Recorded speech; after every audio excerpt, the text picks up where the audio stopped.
Okay, next one, bipolar disorder. Bipolar is you have those manic depression and keep go one the other, and that's the bipolar disorder.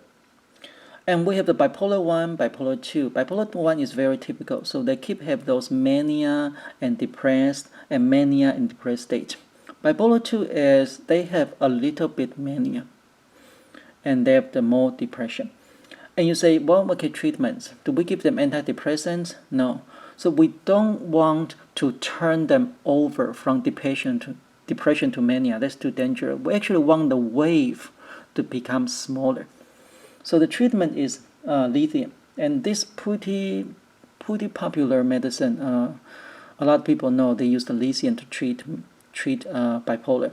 How it works, we really don't know. So this is what I tell you in the beginning in the psychological disease. They have those treatments, and they just found it works. So those doctors will write it down, and the next generation doctor keep using it, and they found it works. They don't know why it works. And we have about 1% have the bipolar disease. And why it's dangerous? Because, well, when people suffer in the depression part, and they can attempt suicide, like depression. And when people commit suicide, women commit more. But it turned out men,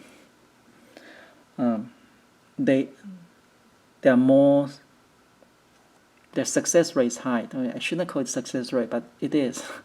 So it's like when a man decides to commit suicide, they will find those methodology with less reversible. They will make sure that the job is done. So they will take a bullet or jump off the roof, and the woman's gonna use those methodology. It's easier for people to bring them back. So turn out, even though more women commit suicide, but actually the more men die of the suicide. Okay, schizophrenia.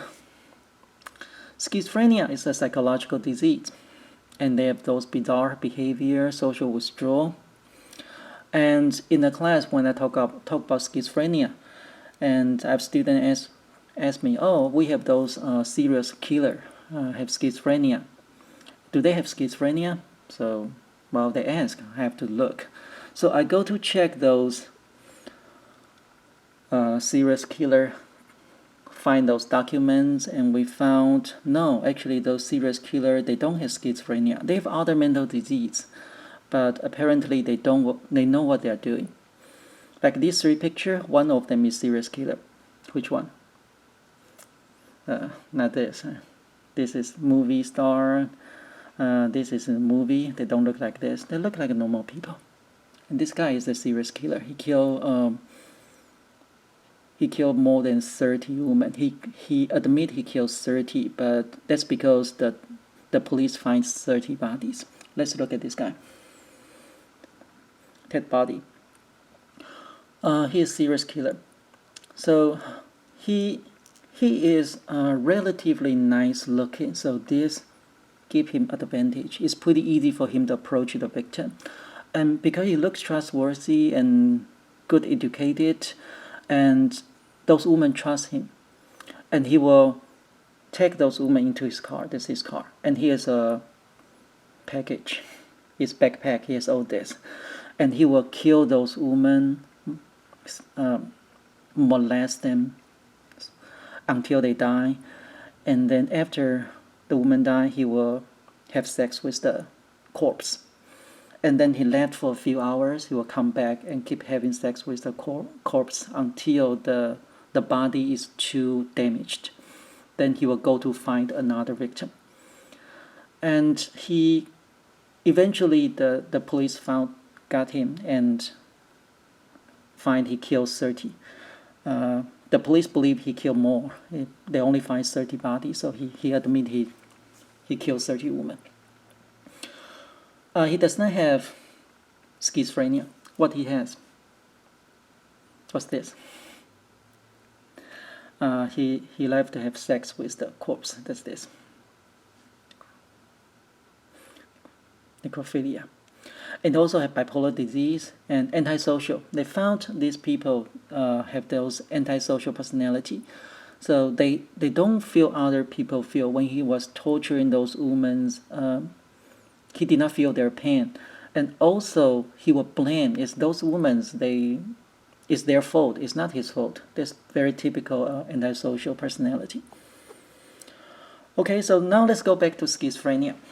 Schizophrenia, usually people with schizophrenia, they are more afraid of us than we are afraid of them. That's the typical symptom: hallucination, incoherent speech, and loss of emotion, social behavior. And like a lot of people watch this movie, talk about John Nash. He's a Nobel Prize winner, and he was a professor in Princeton University, and he has pretty serious hallucination.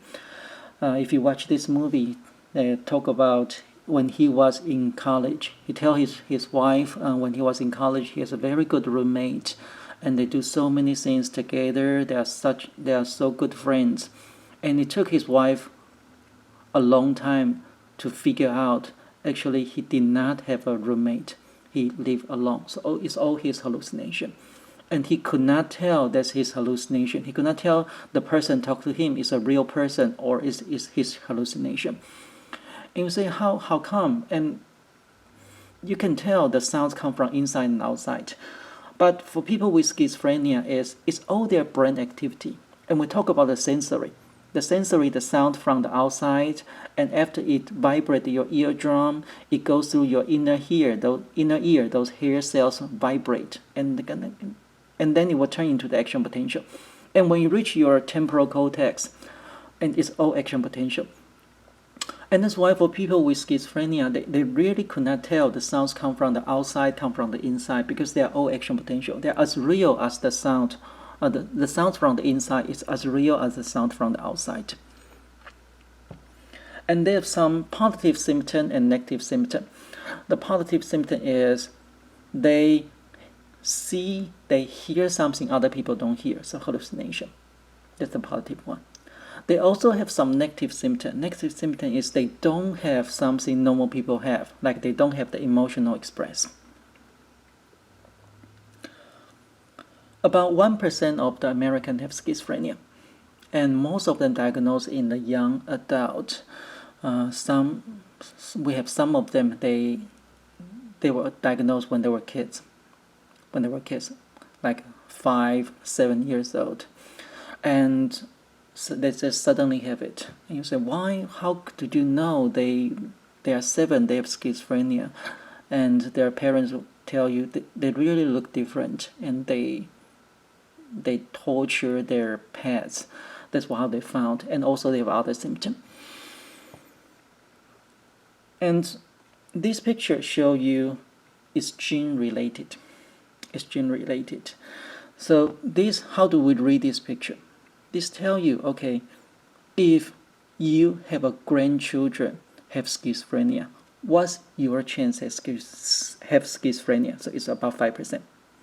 And if you have a children has schizophrenia, your chance to have schizophrenia is about 13%. And if you have an identical twin has schizophrenia, your chance with schizophrenia is about 50%. So that's how we read this table. And this table tells you it's definitely gene related, because identical twin is you and your twin have identical genes. It's gene related. It's definitely gene related. However, gene does not explain everything, because if it's 100% gene, if your identical twin has schizophrenia, you should be 100%.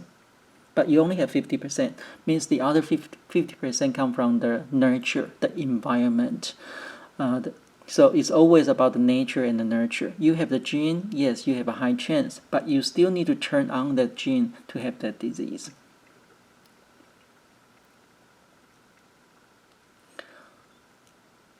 Genetic influence, so far, we don't know, because it's multi-gene. So it's not a one gene cause disease. And like depression, if it's not one gene cause disease, it becomes very complicated. It's multi-genes.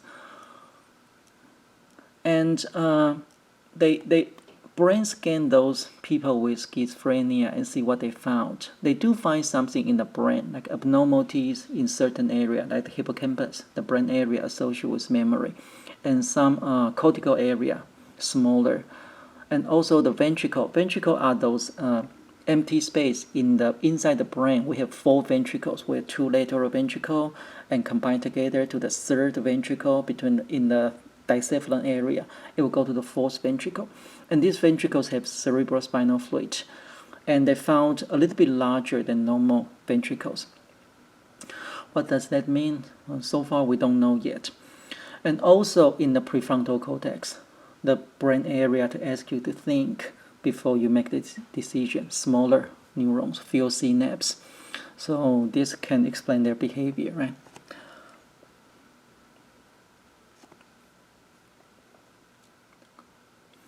The causes, we don't know. So they do the analysis, they do the correlational analysis, and they did find something like some neurological impairment before or at birth, or they use some risk factor, or poor prenatal care. All these affect. But this is what they found in the correlation. So this is a simple way to tell you they're still trying to find what causes it.